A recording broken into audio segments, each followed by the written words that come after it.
Welcome guests, and thanks for joining us for ONA 18 at the JW in Austin, Texas. Please welcome ONA Executive Director Irving Washington.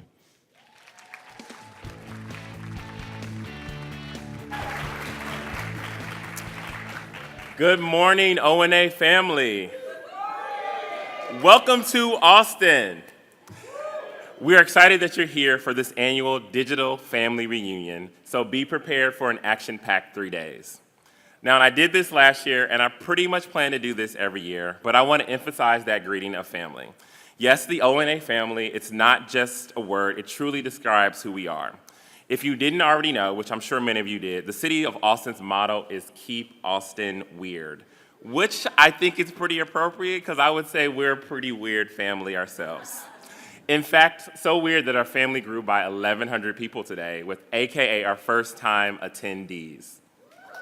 Join me in congratulating the 1,100 first-time attendees.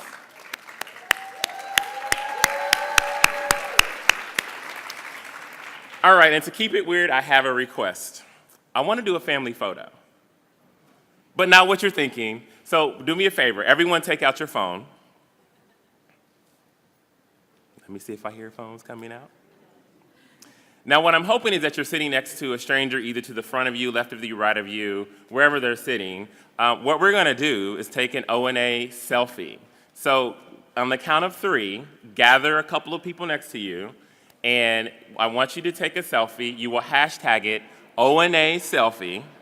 And for those of you watching us online, I want you to do that too. Show us that you're watching online. So cluster up, get your selfies together. All right? 1, 2, 3. Remember, hashtag ONA selfie.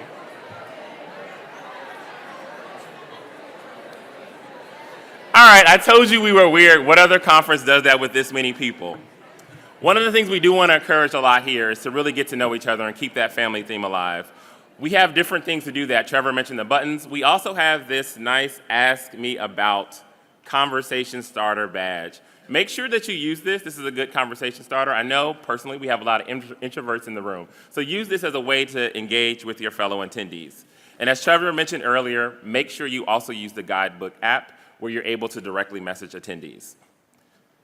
Now, one of the things we've done a lot this year is listen. We've heard from you about your challenges and the realities of working in journalism today.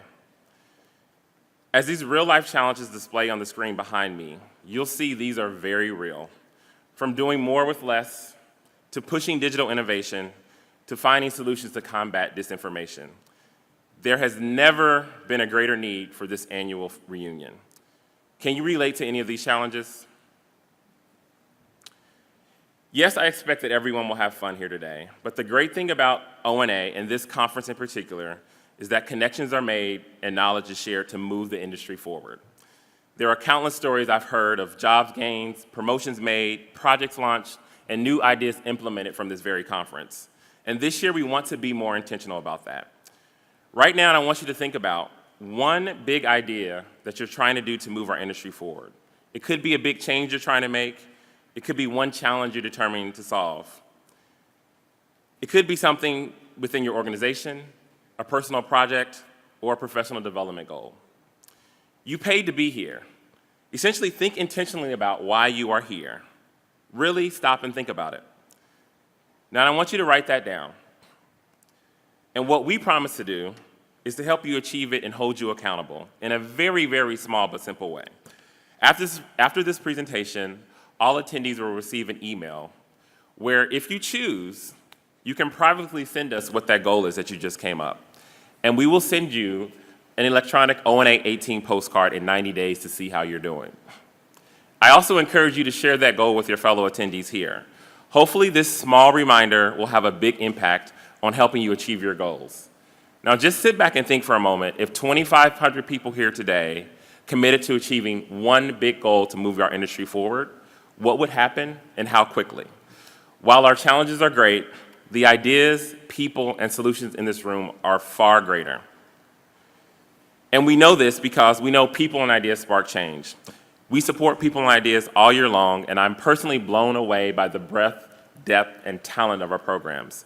One example is our Journalism 360 program, which is a global network of storytellers accelerating the understanding and production of immersive journalism. Yesterday, we announced 11 projects awarded $195,000 to experiment in immersive journalism. That money will help develop and expand best practices in immersive storytelling, including narratives, ethics, and production. But they're not the only ones experimenting. Now in its fourth cycle, this summer we awarded over $350,000 to our latest round of grantees for the Challenge Fund for Innovation in Journalism Education, with the goal to hack the journalism curriculum. We have both students and professionals working side by side, working on groundbreaking stories and building innovative products. We also gave an additional $80,000 in grand prizes to previous schools to help them further their work. People and ideas not only change how we use technology or how we do journalism better, but they can also change our own newsroom culture. At the beginning of this year, we launched a new initiative to help newsrooms better diversify their organization through mentoring. Over 125 organizations joined the Journalism Mentorship Collaborative to do just that. In addition, we awarded $70,000 to select fellows to experiment even further in their newsroom. While we have a long way to go in diversity, the JMC participants are taking steps along the way to combat that. You can hear what they learned and get advice on starting your own mentorship program this Friday at 5 p.m. in Grand Ballroom 8. Thanks to our wonderful year-round partners, this year alone, we awarded over $700,000 to fund experimental projects. Please give all of our program partners a round of applause.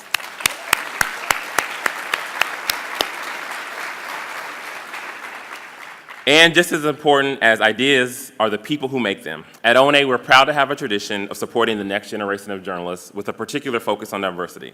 We are proud to support a number of cohort groups at this conference, all of which have had an expense-paid trip here. Thanks to Google's support for the 9th year in a row, we have another stellar group of students producing stories at the conference. 20 students from universities across the globe are producing content for the Student Newsroom and Innovation Lab, which again this year has a special emphasis on product development. Joining their work, thanks to the Knight Foundation, 5 students from historically Black colleges and universities are in our HBCU Digital Media Fellowship. We're also pleased to welcome 4 digital journalists who specialize in mobile and social reporting to our next class of CNN Diversity Fellows. Thanks again to the support of CNN for the 4th year in a row. And they are joined by our MJ Baer Fellows, all standouts under 30, pushing projects and the boundaries of storytelling in memory of ONA founding member MJ Baer, who started our very first fellowship program. Now, we also have another extraordinary group of leaders here today, and that's through our Women's Leadership Accelerator program.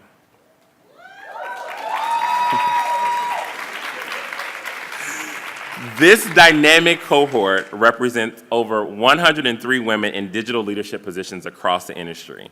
In 1 year alone, last year's Accelerator cohort reported major career advancements, including 4 new leadership promotions, 4 major product launches, and 3 who received major grant funding to fund new projects. And that's just one class. We owe a special thanks to lead funder Dow Jones Foundation and 10 other partners in making that program a reality. Applications will be available in the fall for the 2019 program. And finally, there are people in the front row who are literally getting no sleep this week to make sure all of you have the absolute best time here. Please join me in thanking the hardest working staff in show business: Jess, Trevor, Jen, Megan, Adam, Carol, and Diana.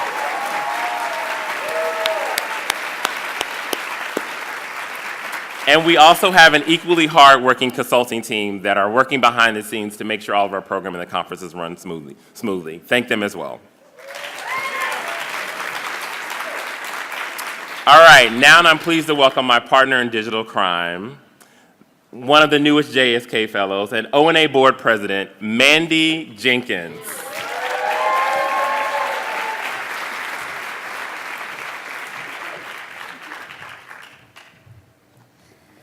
Thank you, Irving, and good morning, everybody.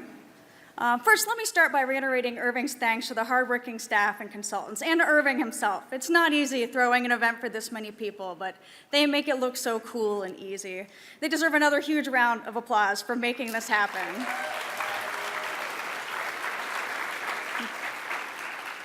But they're not alone. There's a lot of people responsible for what all you're going to be experiencing these next 3 days. As you wander the halls, you might see a few people in bright orange t-shirts. You probably see some of them out here in the crowd right now. Those are some of the more than 150 volunteers who are serving as greeters, mentors, bag stuffers, session monitors, and many more. So big thanks to the volunteers out there. And if you've had trouble deciding which session to pick when you're looking through the program book, just because there's way too many good ones to choose from, you can thank our program team. Spearheaded by our co-chairs, Emily Ramshaw and Rosenthal Alves, these 20 people put in countless hours to select the amazing sessions that we're going to have over the next 3 days.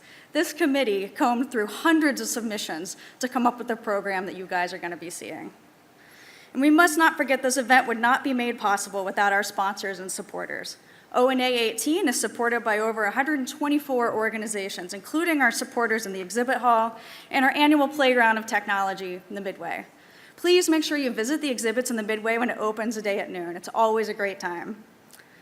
And last but not least, I also have the privilege of working with the hardest working board you're ever going to meet. They're up here in the front and they're all over the place. It's been an honor working with them to help guide this great organization. Please give them a hand. Thanks to the board.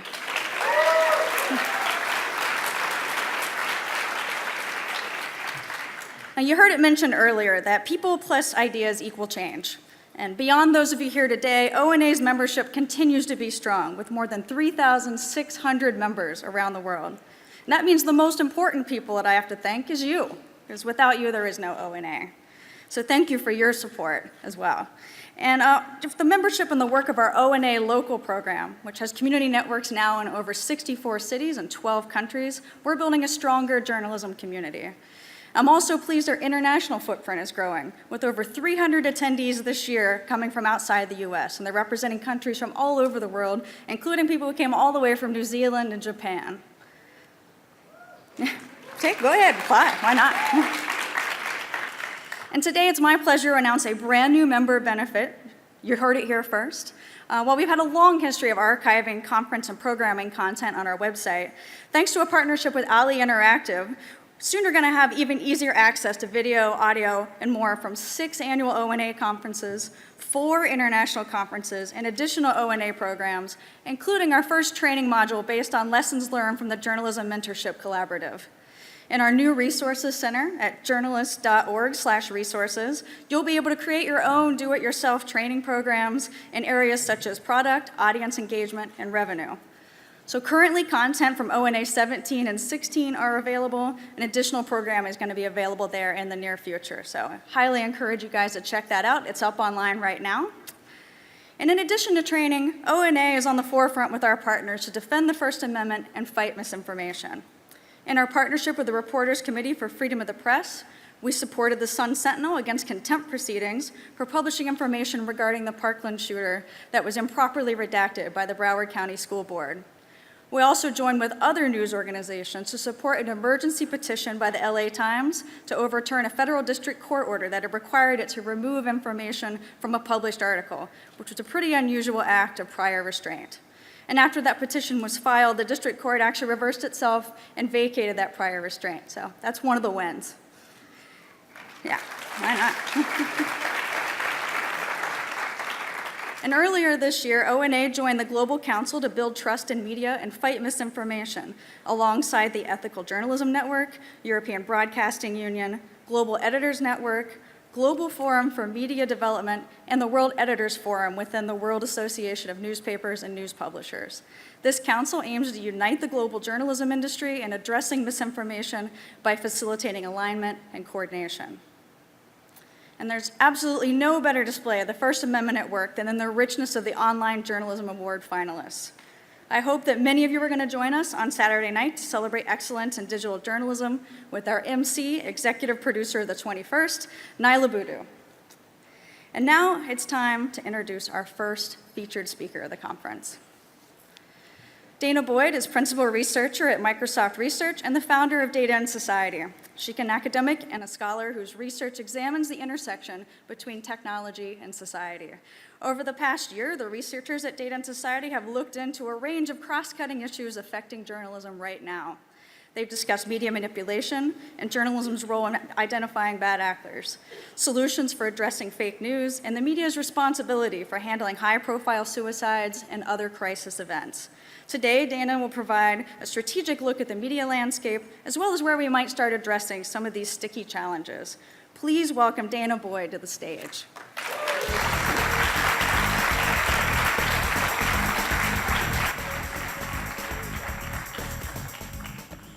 Let's see if we can get this working. Good morning. How's everyone feeling? Did you get some sleep last night? I don't think you're going to get any tonight, so. It is an honor to be here with you today.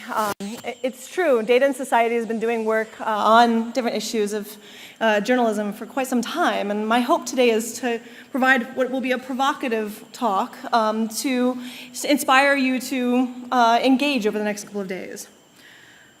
I'm going to begin by saying, last week, Facebook and Twitter were accused during a congressional hearing of conservative bias.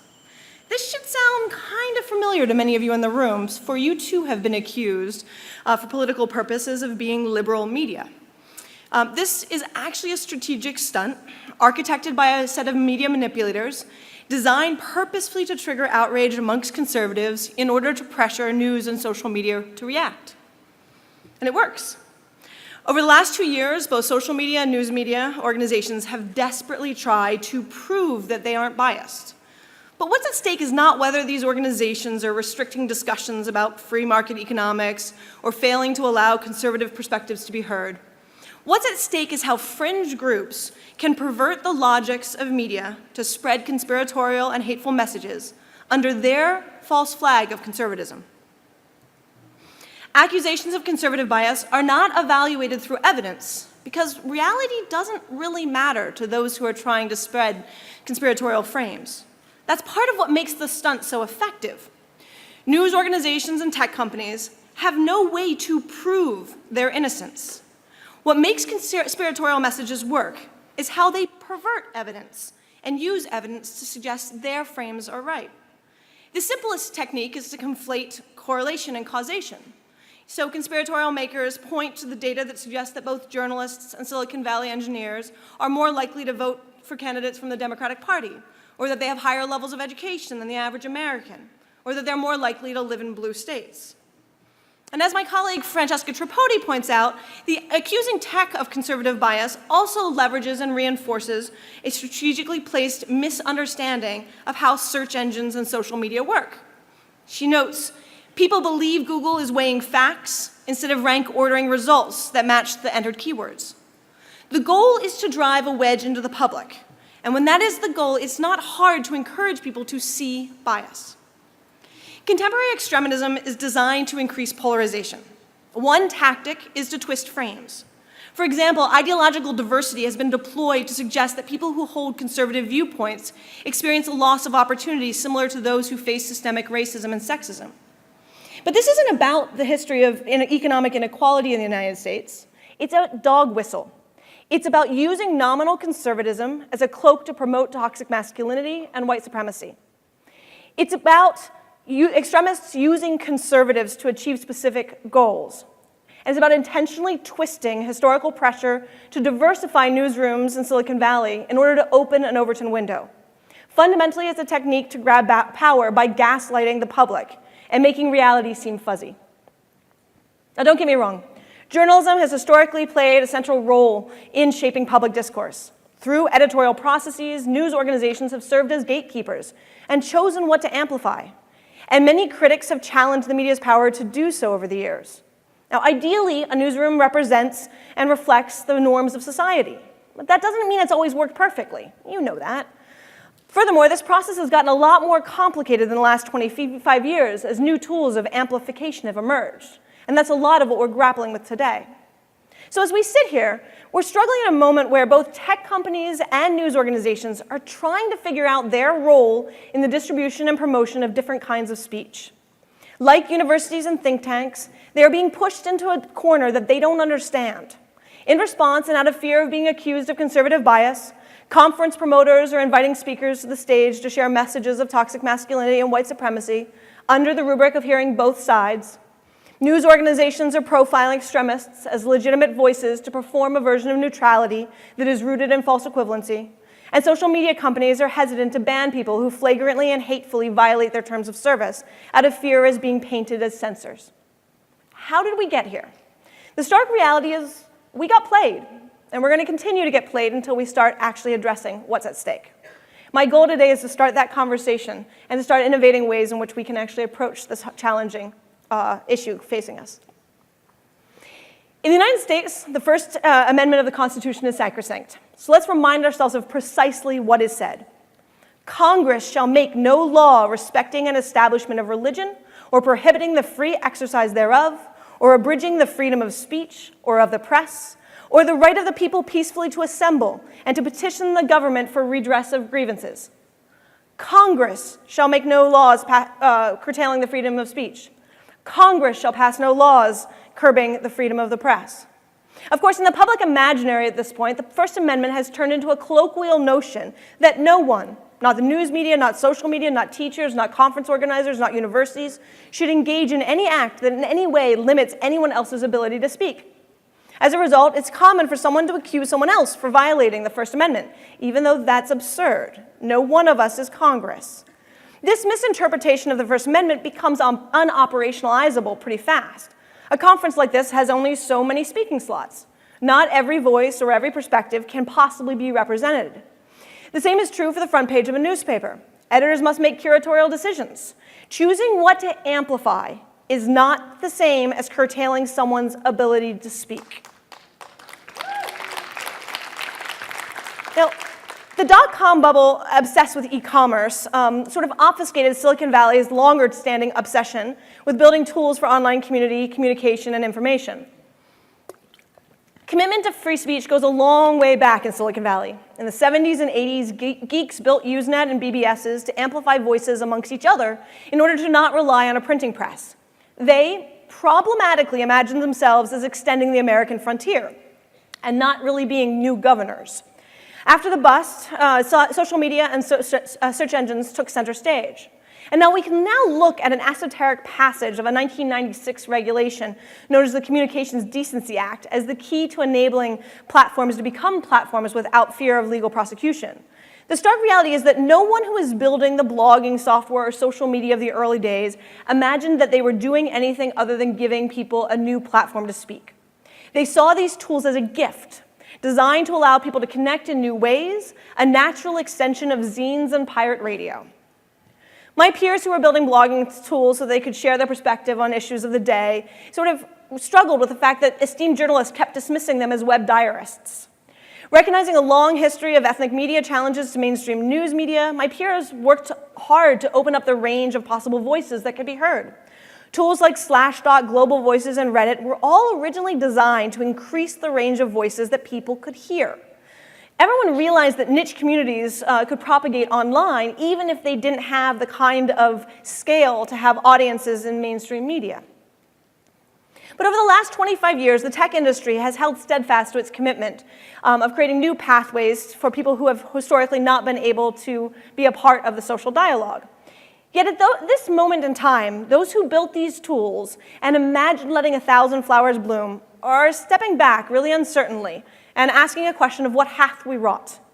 Like the ACLU and other staunch free speech advocates, we all recognize that we would need to accept a certain amount of ugly speech if we created platforms. But never in any of our wildest imaginations did the creations of major social media realize that this would mean that the amplification of weaponized speech would allow for people to be radicalized through extremism. We didn't realize that these tools could be used to gaslight publics, and no one was prepared for the degree in which these would become vehicles of cruel harassment. So it's early August of this year, and major technology companies finally had to accept that they needed to ban a well-known conspiracy theorist who was strategically, intentionally, and flagrantly violating their terms of service. Apple, Facebook, Spotify, and YouTube removed numerous podcasts and video channels he operated. These sites had previously given him many warnings for violating community standards, but he did not care. What worried the tech companies and what took them so long was that they were worried that blocking him would feed into his agenda. They had watched it happen before. In the summer of the violations of the terms of service and engaged in a sustained racist harassment campaign. He knew how to turn any effort to call him out for harmful behavior on its head in order to imply that it was actually him who was being oppressed. So when he was finally banned from Twitter, he cried victim, arguing that he was being banned for conservative beliefs. News outlets struggled to respond to his claims, but they gave him tremendous airtime and ink as they processed it through. In the process, they made him famous. During the 2016 RNC convention, he publicly thanked Twitter and those in the media for helping him become a celebrity. Even after losing a book deal, being banned from major platforms, blocked from speaking, being publicly shamed for his own words, this provocateur is still far more powerful in shaping views and radicalizing people than he was before he was banned from Twitter. After the conspiracy theorist was kicked off of major platforms in the thick of August, a frenzy of news stories emerged, reporting on the removal, dissecting the decision, challenging other technology platforms to remove his content, analyzing the responses of tech leaders, and more broadly debating the politics of free speech and the internet. TV newscasters spent hours bringing in experts to analyze the situation. And with each news article, the conspiracy theorist and his channel were named. Not surprisingly, the gush of free advertising benefited the conspiracy theorist. Curious to learn more, thousands of people downloaded his app, found his website, and otherwise sought out his messages to see what he was all about. News outlets have been quick to point to the highlight that the ban cost him tremendous revenue, which is true. That was never his goal. His goal is to produce stunts to motivate people to see the media as a tool of censorship. He wants to cultivate a network of people who will engage in self-investigation. In other words, his goal is to convince people to look and to use you to do so. Media manipulators have developed a strategy with 3 parts that rely on how the current media ecosystem is structured. 1, create spectacle using social media to get news media coverage. 2, frame the spectacle through unique phrases that can drive new audiences and new frames into search engines. 3, become a digital martyr in order to radicalize others. These steps rely on the relationship between social media, news media, and search engines. So let's unpack that and see what that looks like.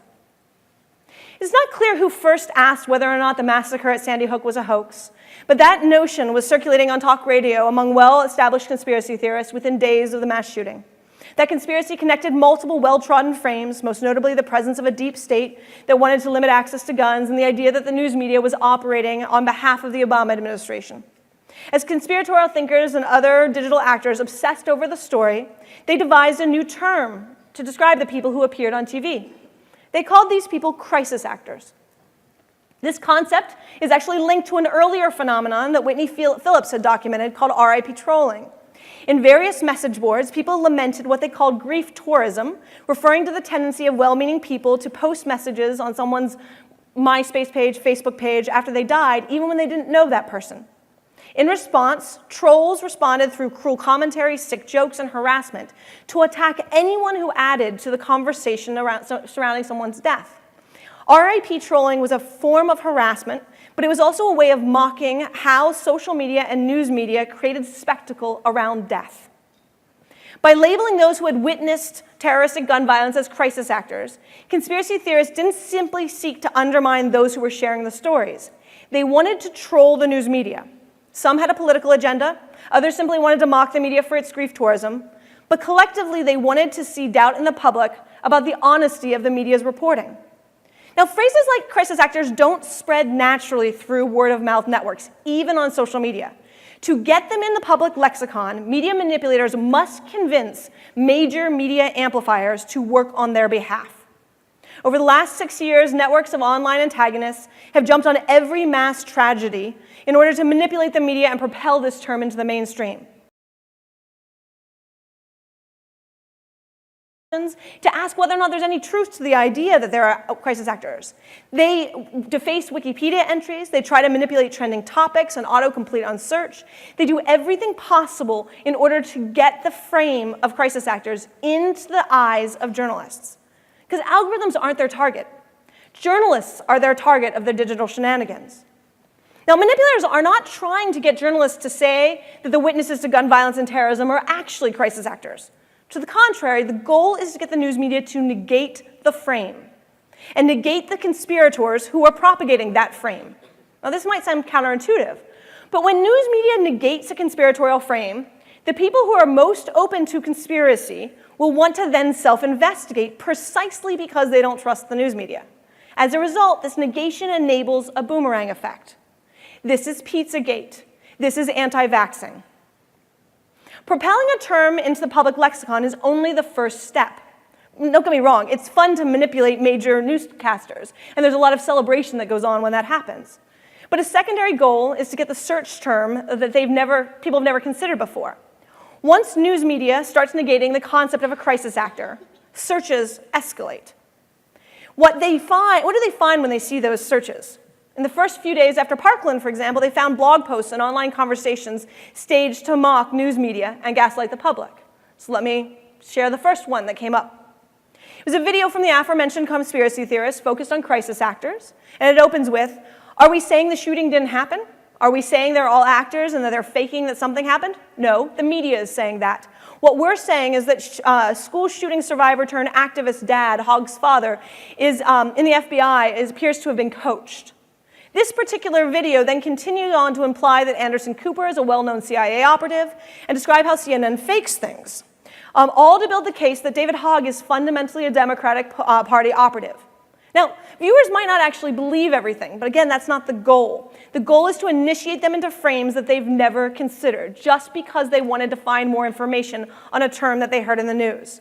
And that's why they're triggered to search. They're triggered to search in order to actually be introduced to specific frames. Using search to your advantage as a media manipulator, using search as a process is really what Michael Golubetsky calls a data void.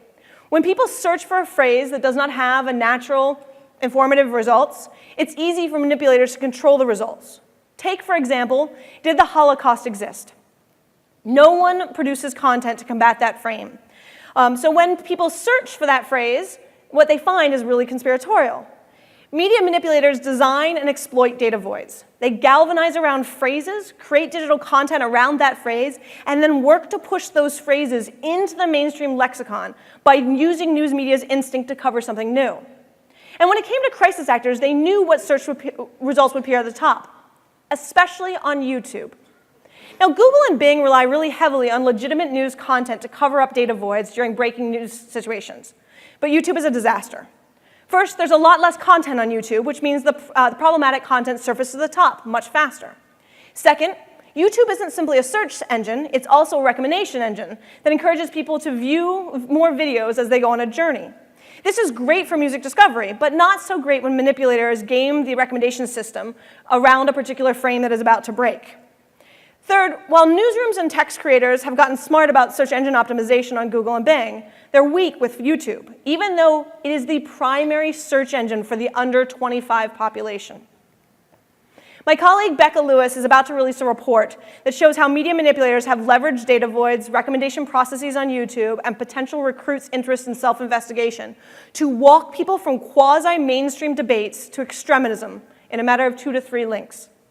Through the use of comments, linking, and strategic cross-participation, those who are curious to self-investigate follow breadcrumbs that were designed to promote conspiracy and hate. And unfortunately, most media-making organizations don't think about the networked nature of video or the importance of creating high-quality, easily findable content on YouTube. In addition to playing with those algorithmic systems, media manipulators exploit a psychological process known as apophenia. By creating connections between random ideas, manipulators warp the cultural imaginary. By inviting people to see artificial patterns, they engage potential recruits to see reality in their terms. And as part of the indoctrination process, they want those who are self-investigating to start to see media manipulators as being persecuted for revealing a reality that others seek to suppress. Martyrdom exists in most major religions. People have died violently and symbolically for their faith so that others could pursue the religious ideals that the martyr believed. In modern times, martyrdom has become far more complicated. On one hand, there's a rise of what can be understood as political martyrdom, as people have taken their lives to raise public awareness to particular causes. On the other, we've seen the proliferation of mass murder and terrorism to be committed under the false pretenses of religious martyrdom. Now, when we speak of martyrdom, we speak about death or the end of mortality. Given the grave nature of these acts, it's hard to draw on this concept metaphorically. But given the perversion of martyrdom in the last 20 years to maximize fear within society, I feel it's only appropriate to speak about the kinds of digital martyrdom that we're starting to see emerge. Most social media users who are given terms of service violation warnings quickly change their behavior. This is not the case for media manipulators. They know the rules, they intend to flaunt them, and they actively dare platforms to mess with them. They believe that being digitally crucified is to their cause's long-term advantage, especially if media outlets will help amplify their digital execution. So they push and they push, they hurt other people, they refuse to respond appropriately to restrictions. They bend the rules, they leverage irony to their advantage, they engage in rhetorical games so that it's very hard to pin them down, because they know what they're doing. Their practices remind me a lot of what a hateful, homophobic Kansas minister used to do when he protested the funerals of LGBT people and picketed gay pride events. He knew the law, but he also knew how to get those who opposed him to actually fall over and violate the law. Just as lawmakers struggled to devise laws that would stop his hateful actions, tech companies continue to struggle to find policies that will prevent toxic abuse. Media manipulators know how to exploit the edges, and they know how to argue that tech companies aren't supporting free speech when they're getting banned. More importantly, they've learned that the key to the success is to become newsworthy in your minds. I've never met a journalist who entered the profession for nefarious reasons. I've also never met one of you who entered it to make money either. You're like educators in many ways. Most of you are passionate about giving people access to information. You espouse the ideals of journalism in a democracy. I relish your enthusiasm and your idealism. And let's be honest, that idealism is really important right now to be surviving the constant state of attacks that you're facing. Journalistic idealism is also very familiar to me coming from the tech sector. It's easy now to lambast major tech companies and accuse engineers of doing evil things for money. But the tech industry that I entered in the 1990s was full of idealism, full of a belief in changing the world for the better. The downside to embracing idealism is that it's really hard to be reflexive, to hear criticism, or to be challenged. This is why accusing journalists or engineers of conservative bias is so effective. Neither want to be seen as biased. So they twist themselves in knots to sort of deflect such a critique. And as a result, I recognize it's hard to not be defensive whenever I offer my own critiques, whether I'm talking to a journalist or to an engineer. I admit I was wary in preparing this speech of being too critical of a profession under fire, but I'm really hoping that you can hear what I'm saying, because frankly, our democracy depends on you recognizing that you're being manipulated. It depends on the tech industry recognizing how it's being manipulated. Understanding the vulnerabilities in news media and social media, but understanding what media manipulators are doing and why can help you strengthen your approach, just as it has to help strengthen the tech industry's approach. But we need to talk about capitalism. In this country, we are socialized into a narrative of capitalism that no longer exists. The capitalism of yore emphasized how efficient markets can enable innovation and growth while yielding all sorts of social benefits. Capitalism always required people to take financial risks, but over the last 40 years, we've seen a rise of a new set of financial instruments that are divorced from the services and products that are being produced. The finance sector has become increasingly extractive in its processes, enabling a new genre of capitalism that emphasizes short-term return on investment. This version of capitalism is corrosive, and without proper checks and balances, it has shaped every sector in society.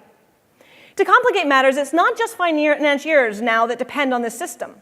We are all due. University endowments, pension funds, 401ks, they're all wedded to this version of capitalism. We all want the stock market to keep going up. But quick return on investment style capitalism has costs. It means that every public company is under pressure to make more money quarter by quarter. And consider what this means for a company like Facebook. Sure, you know Zuckerberg has a controlling share of the company. But his ability to keep his engineering talent from going somewhere else relies on him being able to increase the stock price, because the majority of their compensation is through stock. To do so, Facebook has three options. They either need to find more users, make more money per user, or diversify their portfolio of money-making services. Only so much of this can be done without tripping over the edge of exploitation. But it's not just Facebook that's beholden to this version of capitalism. The news industry has also been undermined by the financial sector. When you ask most folks about why journalism is struggling, they quickly point to the tech industry. There's no doubt that Craigslist and Google altered the advertising industry, or that the internet and mobile phones changed how people consumed information. But the financial precarity of the news industry began long before these changes. Hedge funds and private equity started taking over the newsrooms in the 1980s, and they control most of them today. They are not interested in the news business. They wanted your precious real estate. It wasn't in their interest to immediately shut you down, but they are not committed to your sustainability either. Many newsrooms have twisted themselves in knots to appease financiers, especially those that are sitting on their boards, cutting costs, ending pensions, reducing staff, etc. But it's never enough, is it? Publicly traded companies in the United States are not valued for having a double bottom line. So if you're not making more money per quarter, you will eventually collapse in this financial context. How does the news industry make more money quarter by quarter infinitely? Trying to appease the news industry doubled down on advertising, failing to recognize that the water was starting to boil. So when sweeping changes to the advertising industry happened, it was easy to blame tech for the downfall of capitalism. But it wasn't tech. It wasn't your financial model. It was the entire financial infrastructure, which has been financialized capitalism. And while there are ways in which newsroom can be sustainable, can be financially profitable, the ability to turn return on investment quarter by quarter is in many ways impossible. And so I don't think it's possible to do healthy journalism in an ROI context that the street knows how to exploit. And I don't know how to sort of push forward this conversation where we don't get trapped up in the questions of business models without really interrogating this new version of capitalism that is not the capitalism of your parents.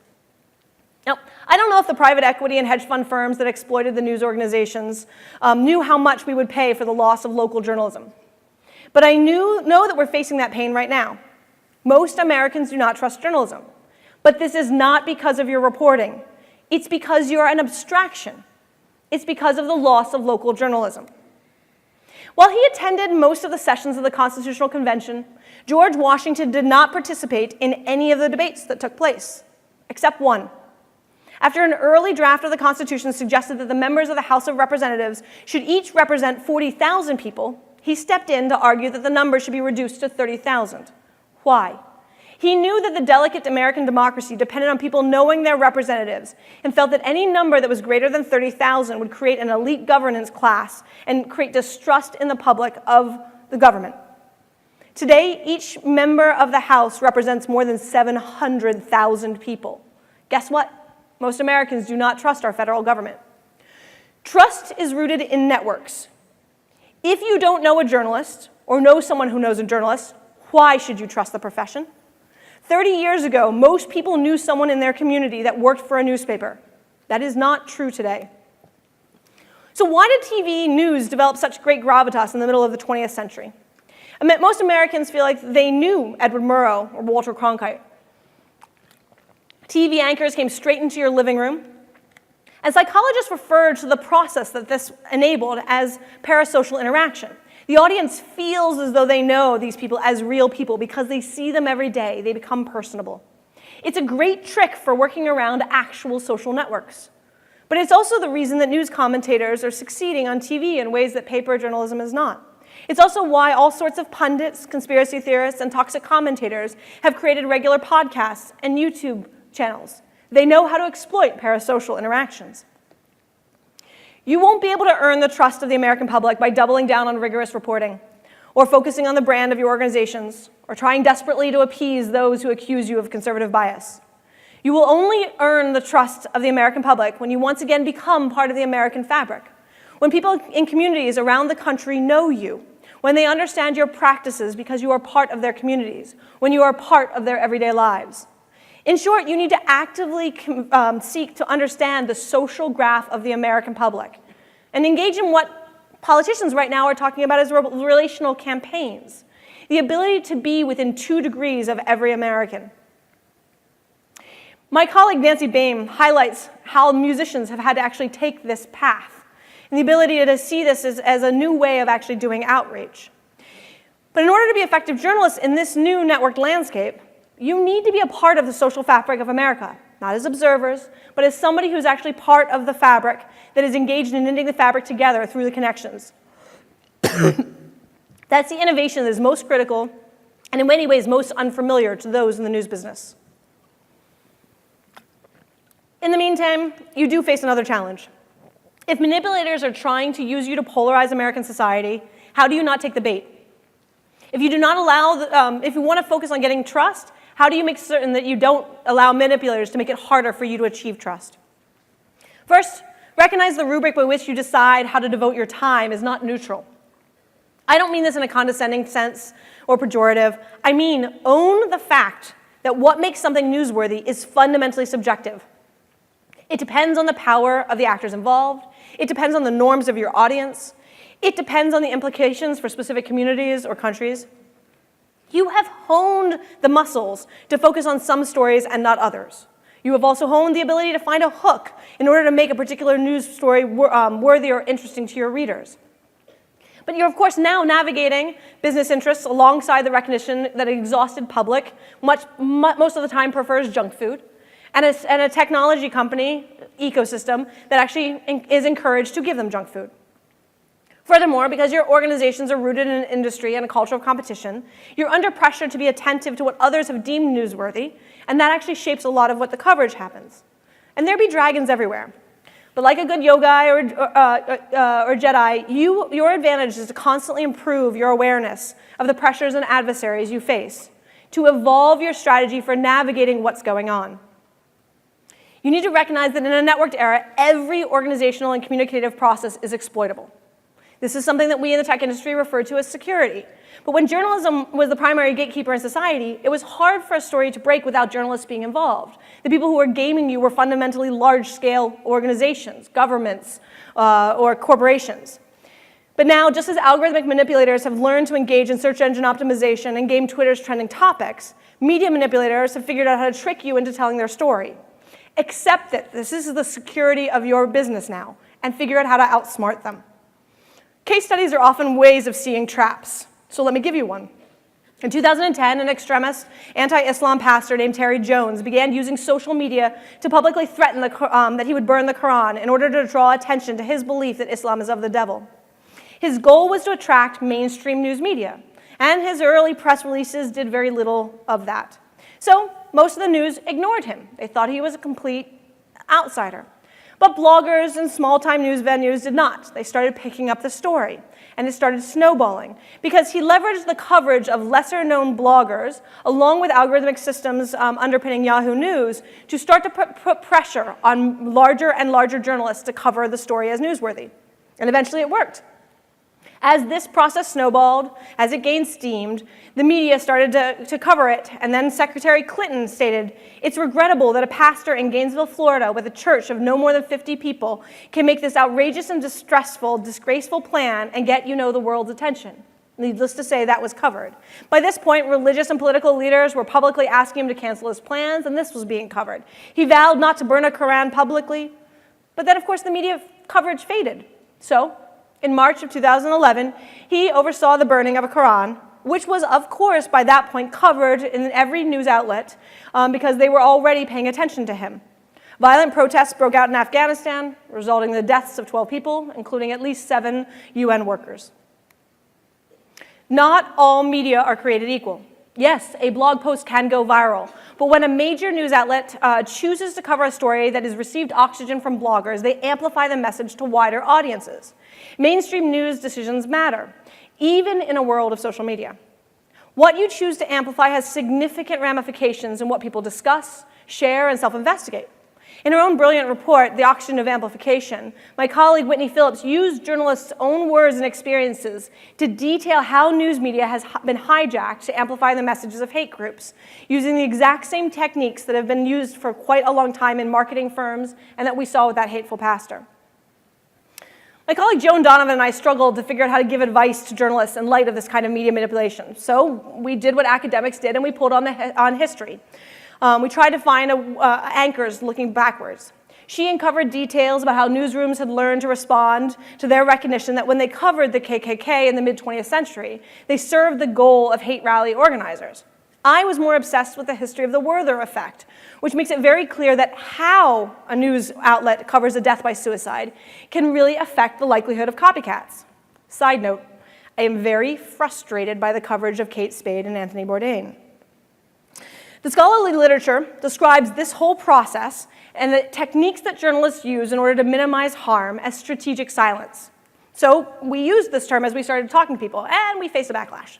No matter how much we emphasize the importance of the strategic component of this practice, most people in the news business constantly reacted with outrage that we would ever suggest that silence would be a good thing.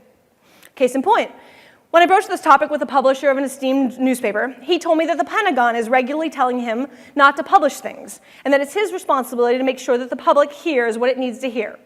I agree with him.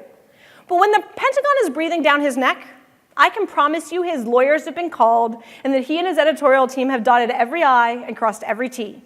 They're careful because they've made a very hard call, and they want to make certain that they do it right. They want the public to hear the message as it's intended. In other words, news organizations are already engaged in a practice, perhaps we should call strategic amplification. Everyone regularly chooses to cover stories that are too critical, too newsworthy to ignore. And folks think long and hard about how to tell that story because no one wants any slip-up to undermine the goal of conveying crucial information to the public. My wish is not to silence stories, but to make certain that those who are in the business of amplifying information recognize that it's as important to be sensitive to frames that benefit media manipulators as it is to be attentive to the ones that upset governments or corporations that might sue you. You're in the business of strategic amplification. There are all sorts of things that are effectively silenced in the process. Some are just not newsworthy, cats sitting on people's laps. But there's also newsworthy stories that many of you struggle to find a way to convince the public to care about.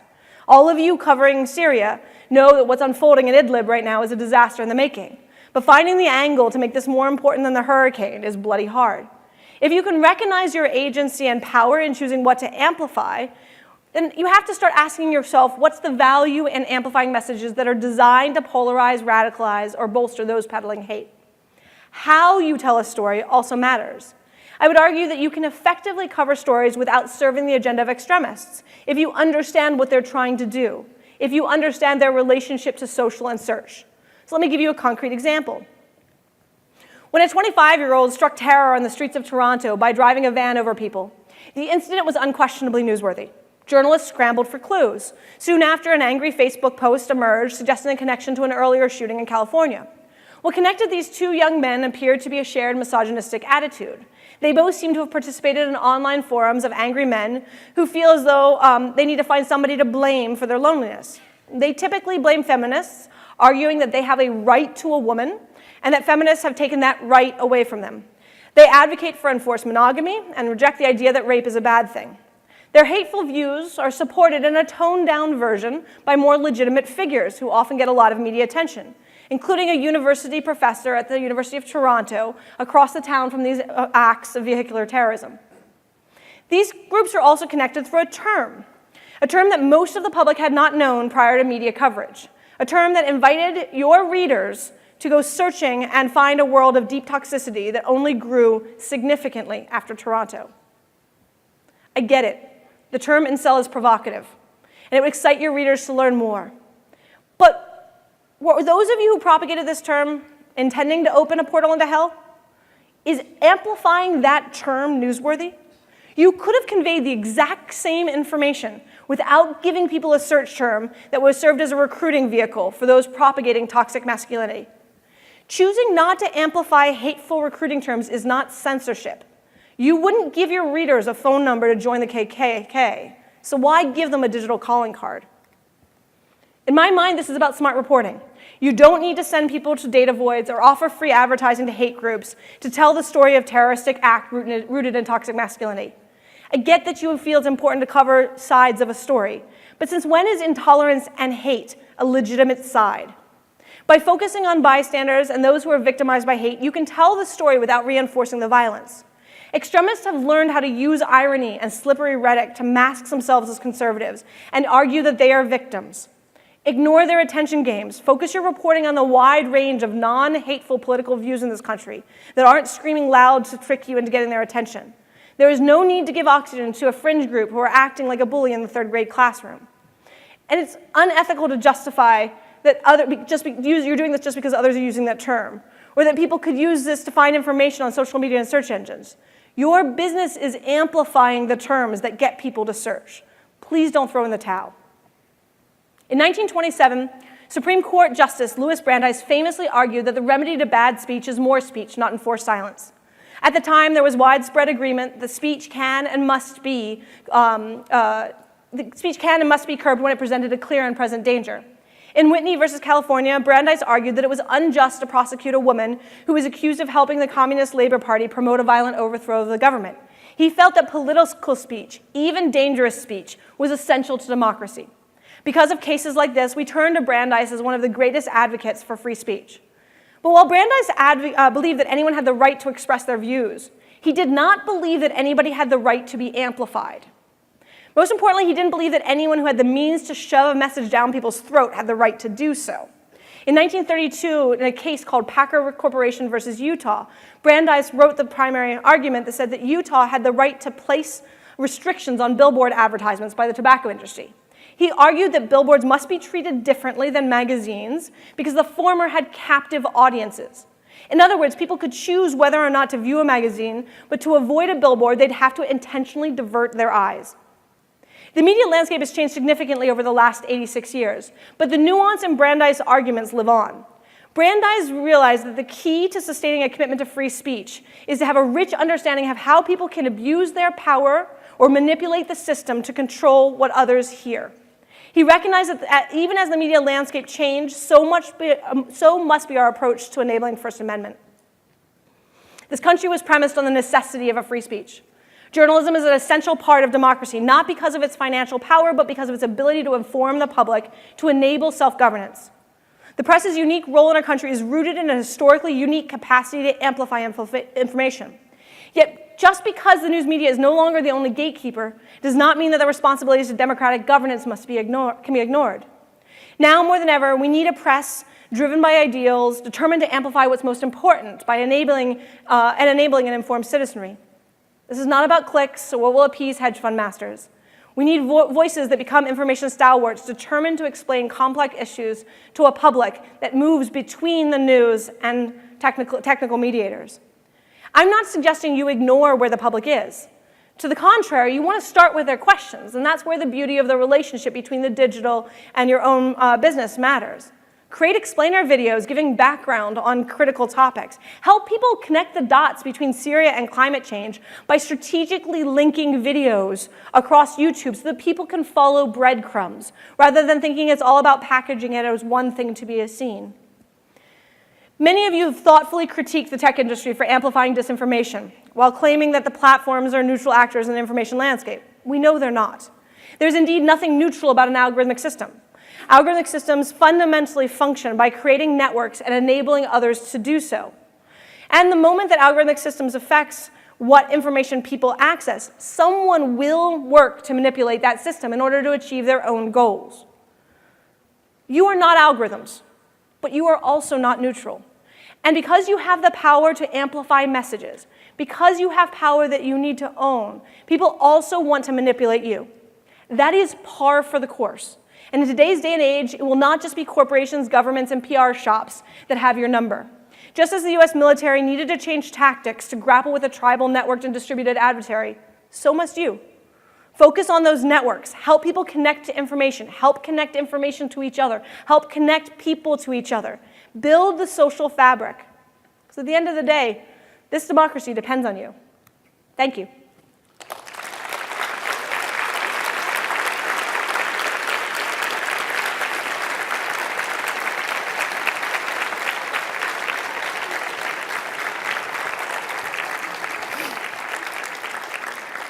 So now the fun part.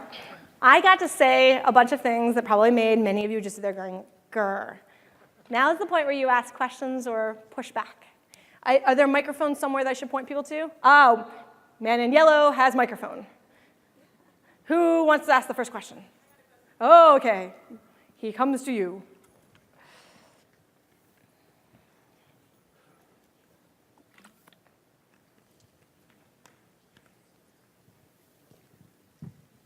It was a fascinating speech, thank you for it. I was interested in something you said towards the end about choosing not to amplify, and I, under my breath, went, that's censorship, and then you said, it's not censorship. And I was wondering what you would do if we rewound to the past, and this was 1938. Should we not be covering the Nazis? And then going forward, should we not have told the public what ISIS is? And my colleague Rukmini Callimachi's work on exposing how it works, you maybe have listened to Caliphate. I think there's I hate to use this word slippery slope, but I don't understand where we pick and choose what to tell people and what not to if our fear essentially is copycatting. So I'm going to treat 1938 different than ISIS, because ISIS operates in a world of networked media, and 1938 doesn't, right? Which means that in 1938, the narrative gets controlled in a much more sane way, because you got to actually think through this. ISIS is different. Now, one of the things that's been interesting about much ISIS coverage is that there's two different kinds of ISIS coverage. There's coverage that's talking through the various activities that ISIS and ISIL have been engaged in over this period of time, very phenomenal reporting, trying to make a foreign issue a domestic relevant. Then there's coverage of beheading videos, right? Coverage of beheading videos was a manipulation tactic. You didn't need to show those beheading videos. You didn't even need to show a flat image of those beheading videos. You did not need to get people to go looking for those beheading videos by giving them terms that would do that. That's different than discussing about how you could easily report on the fact that in order to try to manipulate the American public, here is what they are doing, and this is this process by which they are purposefully actually undermining our speech. That reporting is completely reasonable. The other thing is that one of the nice things about the ISIS reporting, for better or worse, is that you aren't actually giving them terms to search for that get to the most egregious videos. So one of the things that those of us who live in the tech industry have been looking at with ISIS and ISIL-related content is how do people get to search terms that actually get them to extremism? So there's a very big difference. If someone searches for ISIS, 99.9% of the time, they're just trying to learn who this organization is and what's going on. Completely reasonable. The vast majority of content they get on search is news content. It's really detailed background. It's phenomenal reporting that you've done. When people search for phrases that are from particular speeches given by people in ISIS, they have been triggered to use that term, and that's where they get to a portal of extremism. Where are they getting that? Most of that is actually at the Still Point talk radio. What's different about, for example, white supremacism is that it's not just talk radio that's giving those search terms now. It's mainstream news. And that's a lot of what I'm talking about. It's about not restricting the ability to talk about what the Nazis do, what they believe in, why it's problematic, but don't personalize them, right? Talk about their political efforts, about their extraordinary racist behavior. They're not the person next door, right? And this is about then talking about the people who were victimized by it, right? And this is where when we talk about it in a contemporary term, we talk about reporting on the people who actually are exposed to tremendous amounts of violence on the other side of racist violence. When we talk about it historically, a huge chunk of the reporting that was personalizing, once people started to understand and wake up to what was going on, was really about the victims. And that was a shift in the news. Now, I don't remember exactly what year Hitler was personified, but Hitler was given a Time magazine cover because at first it seemed actually a different story, and then it changed. So a lot of it is understanding what the narratives are. And that's one of the reasons, at the very simplest level, my ask of you is do not give search terms that will lead to problematic places, right? You can describe every aspect of it. You can have people searching for things like toxic masculinity, but you don't have to give a term that will get them to a specific underground space. And when you hear a term that seems to come up from these environments, think twice. Who's actually getting it? Do searches on it. What are they trying to get you to? Look on the second page. Above all, look on YouTube. Understand that these terms that are unique are the goal, but it doesn't mean you can't go through it. So I'll give you an example of a very helpful New York Times reporting on some of the white supremacy-related issues in this country. One of the pieces that they did that I think was really phenomenal was that they reported on one of the people who had been, in many ways, proselytized within these environments. And he had been proselytized under the idea that he had this huge military background. And the journalists had done a phenomenal job of going and figuring out that he had completely bullshitted his way through this. And so they actually told his story in a way that actually shamed him, right? And fragmented in those environments because he was operating under false pretenses. So that is a way of reporting on somebody by making it very clear that they are doing something to achieve grandiosity that is not actually rooted in reality. But that's different than actually trying to make it something that is just normalized. Does that help? Where are folks with microphones? Ah, down there. Yes. Question of media funding, especially regrowing the local media infrastructure that is being hollowed out by news deserts. McChesney talks about citizen-directed subsidies for media like the U.S. Postal Service Act of 1792. Yep. So this is why I put the section on capitalism in there, because I wish I knew a pathway forward to just focus on funding local journalism.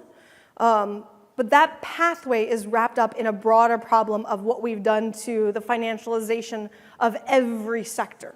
And I say that because it's like, I don't know, like, if we were in a 1950s capitalism, I can come up with a lot of creative answers to your question.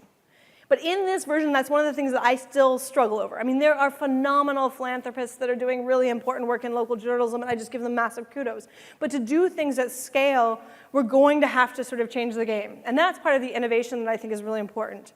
I think that the key for doing it is to figure out how we think of journalism not just as a competitive sport, but as a process of actually knitting people together. So the question then is, how do we not just think about hiring local journalists, but finding ways of actually using journalists as a curatorial process of information flows within communities? Which means that we'd be looking to other community organizations where you look to the practices and cultures of different kinds of reporting. Now, I'm not saying that this is the best solution, certainly not for investigative journalism. There's a lot that's sort of missing from that equation. But it's not going to be simple as like getting money into these environments. I think you know better than I that like even if we look back to 1972, the political landscape and government funding looked very different. So I think one of the things that I struggle with as I think about this process is that I actually think it's about how do we get more strategic at scale. So like one of the things that I've been sort of obsessed with, social media technologies, cell phone technologies, allow us to see the graph of the American public at scale. What that means in practice is that you can actually start to map out not information and news deserts by geography, but by subgraph of the social network. Because the subgraph of the social network is actually what can be most damaging. And so then the question is there other ways of engaging folks within subgraphs strategically? But the other place where I think that the key there is going to be shifting to a more collaborative news process, not a competitive news process. And I say that because when you have limited amounts of funding, having, a ton of different outlets all focused on the same story so that they can have it as their unique destination site is where you're going to have a huge resource challenge. But again, as long as these national news organizations are operating under this form of financialized capitalism, we can't do anything but make them competitive. But that's where it's like, that's the puzzle that I am struggling with, and if anybody has good ideas about how to undo that puzzle, I'm totally, interested in brain jamming. But I see, from my perspective, it's changing the versions of capitalism would be ideal and naive, and I'm not sure that's even remotely viable. Coming up with new ways of taking the news industry into a non-competitive approach so that it becomes more collaborative and taking it into more networked seem to me the key components of it, as opposed to just getting funding. I think just getting funding will be patchy at best. Back there. Hi. So I'm currently getting my master's degree in journalism, and one of the research areas that I've been interested in is the idea of contagion effect or copycat effect in media as it pertains to suicide and mass shootings coverage. Yes. There is quite a bit on guidelines on how to be strategically silent about that. I'm wondering, as you assess this, is this a problem of awareness with media entities, or do you think that it's more of a pushback on the idea of this being a form of censorship?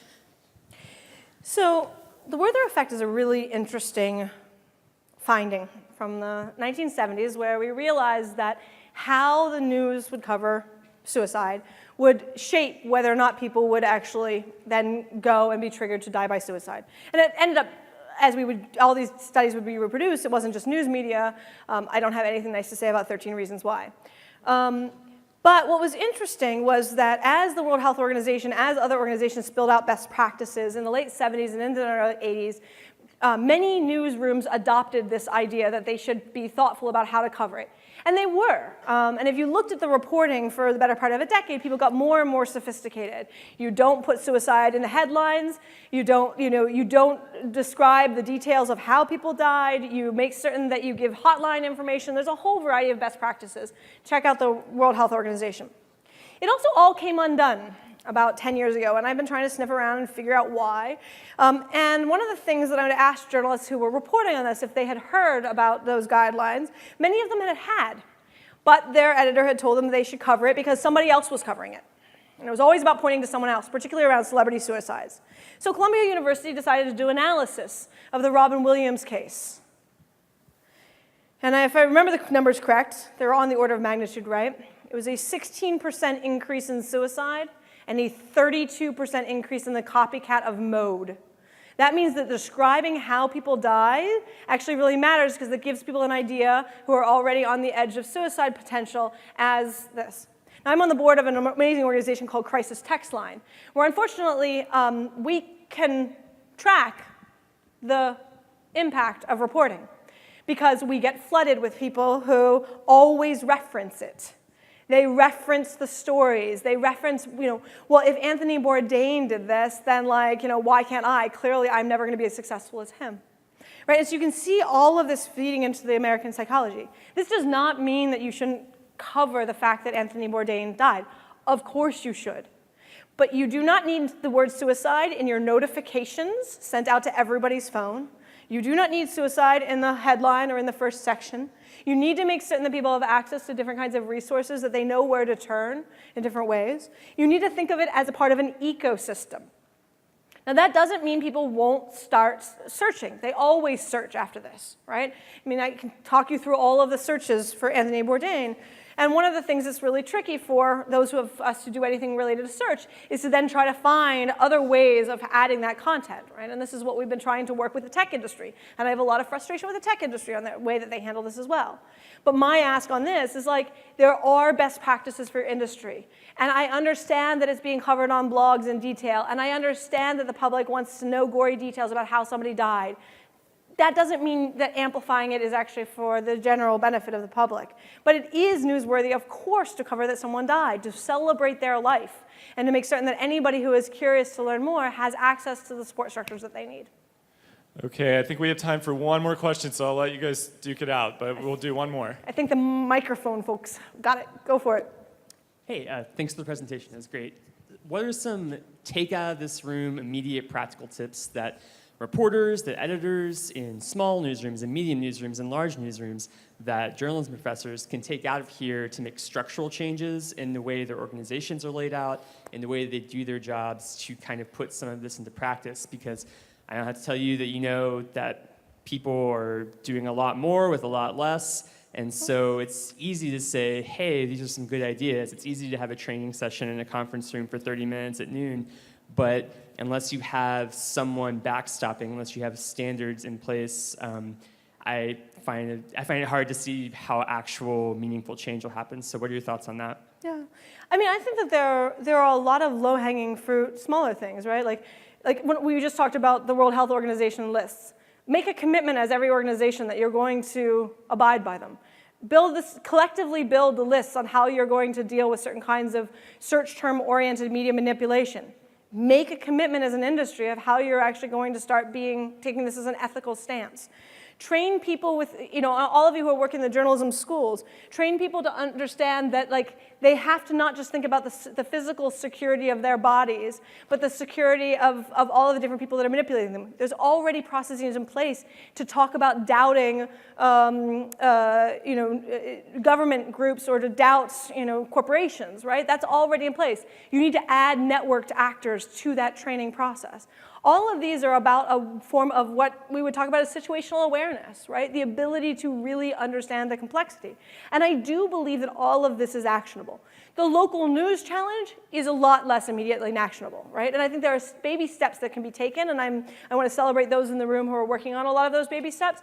But at the same time, like, I think that's a longer term. But the short term is really about like search term, actor manipulation and being aware of those. And I will also say, I'm going to sort of shout out to my colleague Sam here, who's also happy to get you a lot of the different information and how people are doing it. So one of the things we're also trying to make certain of is that you collectively have sources that you can call on background being like, is this part of an agenda?